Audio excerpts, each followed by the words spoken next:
Have you ever looked in the mirror in your adult life and thought, wow, I thought I'd be further ahead than I am right now? Don't worry, you're not alone. We've all been there. I'm Vicky Huffey, leadership coach. I help people challenge their doubts, achieve success through building confidence.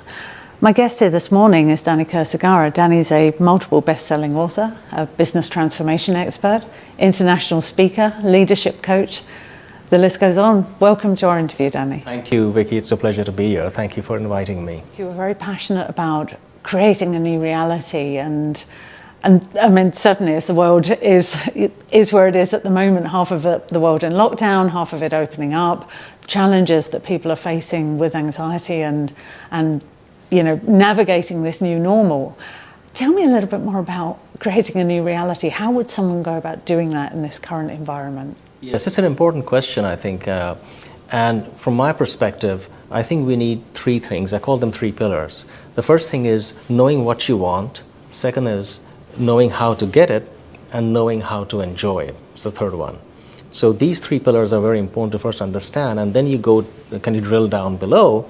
You can look at, you know, setting a very clear intention about what it is that you really, really want. You know, most of the time people focus on what they don't want. And when you ask them, what is it that you really, really want? They're saying, oh, okay, I never even thought about that. So having a very clear intention is the first foundational step, and that's really important. So as you move on, the second part, I would say, which is also quite integral, is about getting rid of your incompletes and messes. What that means is that when we set clear intentions, but we've got a lot of clutter in our life. It could be emotional clutter, mental clutter, physical clutter. You look at your office, sometimes you enter someone's office, it's like a cyclone has hit that office, right? And also psychic clutter.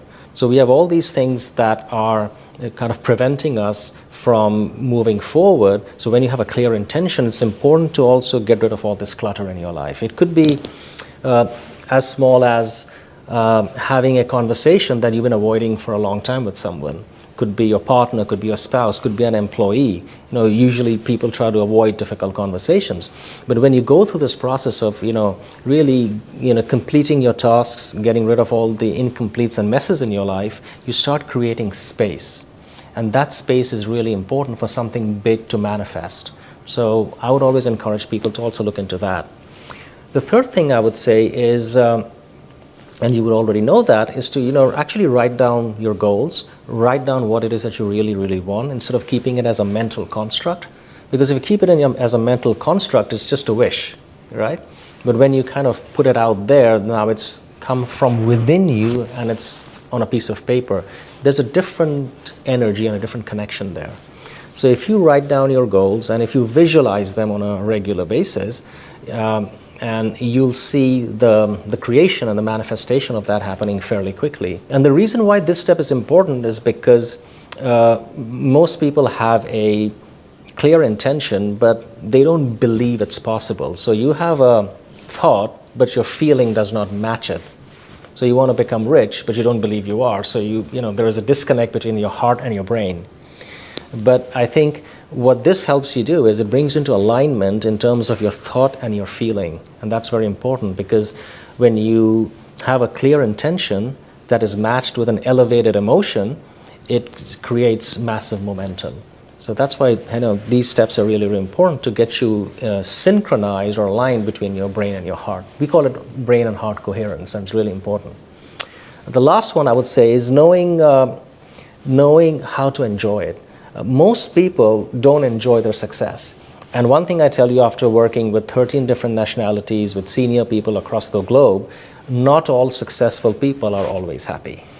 Very true. So, you know, people spend a lot of time in achieving their goals, and when they get there, they don't feel, or they don't spend the moment to actually, you know, express their gratitude, their appreciation, you know, their self-worth around it, and they're always looking for the next thing. So I believe that, you know, in knowing how to enjoy it is also very important, because appreciation and gratitude are ultimate forms of receivership. The more you indulge in that, you know, more enriched your life gets. So in a nutshell, these are the 4 steps I think would be quite important. Very interesting, very interesting. I've been doing some work recently with people around values, which I think fits in quite nicely with this. Understanding what are your core values in your life and how do they play into how you feel about things, what is important to you. So when you're going after your goals and your desires, is to really understand how that resonates within your core being. So for me, I have a couple of sort of core values. One is joy and happiness. And it sounds a bit, kind of, well, we all want to be happy. But when you realize that you might be in an environment, say, in a corporate perspective, that isn't making you happy, Absolutely. that can get in the way of so many other areas of your life. And also can affect your emotions. Everything that you're thinking is about not being happy rather than thinking, okay, how do I step away from this to make myself happy? Another one is, say, spirit of adventure for me. So how do I build that excitement if I can't build it in my corporate life? Is there another value that I can make sure is looked after there and build that in my external life? So, going on sort of hikes and adventures with my family. That is then building those relationships in both ways. And I'm much happier in both environments. And therefore I can go after my goals without, as you say, that clutter and that mess getting in the way. Yes, that's an amazing point. And most people are not even aware of their own core values, because when you're aligned with your values, you make better choices, like you Absolutely. said. And at any point in time in your life, if like this is for all the viewers as well, if you watch yourself in a bad mood, not feeling good, feeling sad or upset or ticked off by something, and if you then focus on your values, you'll immediately see one of those values are not being met. Absolutely. So okay, that's my measurement, that's like my gauge of knowing how I'm doing versus my values, and that's really powerful. One of my values is freedom. That's why I called my company Freedom One. So I picked up one of my values as the name of my company because it's really important for me. So you're bang on right that being aligned with your own personal values, and if you could align organizational values with your personal values, then you have a winning combination. Absolutely. As you've done with the name of your business. Yes, we help them do that. It could be challenging at times because people say that, the value of the company is different from mine, but if you can find a indirect alignment with that, something just switches on in people's minds and they feel a little bit more. It's what we call a sense of belonging, sense of familiarity, and I think that's really powerful. Absolutely, and creating a new reality. A lot of people in the pandemic have gone through career change and thinking, what's next? Well, when you're doing that, when you understand what your core values are, you know that going into either a new environment or a new corporate life, if the corporate culture matches your values, you're much more likely to feel aligned, you're much more likely to be successful in that role because you're not fighting it. Yes, I was working with a company in Japan. It's a major brand. One of their top executives told me that when they hire people, before you sign a contract, they actually give you a booklet that says, these are our 5 values, and this is the kind of culture we're looking at. Are you okay with it? You can sign a contract. Otherwise, we can kind of part ways. And I think that's a very smart thing to do, because so when you're hiring someone, people are coming in with the right expectations. It's not that when you hire someone and they say, oh my gosh, I didn't expect this was what's going to happen.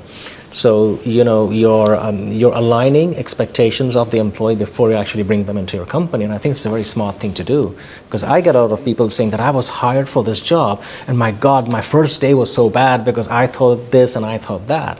But it's very, very powerful when companies are also able to kind of express what's important to them and whether you align with that or not.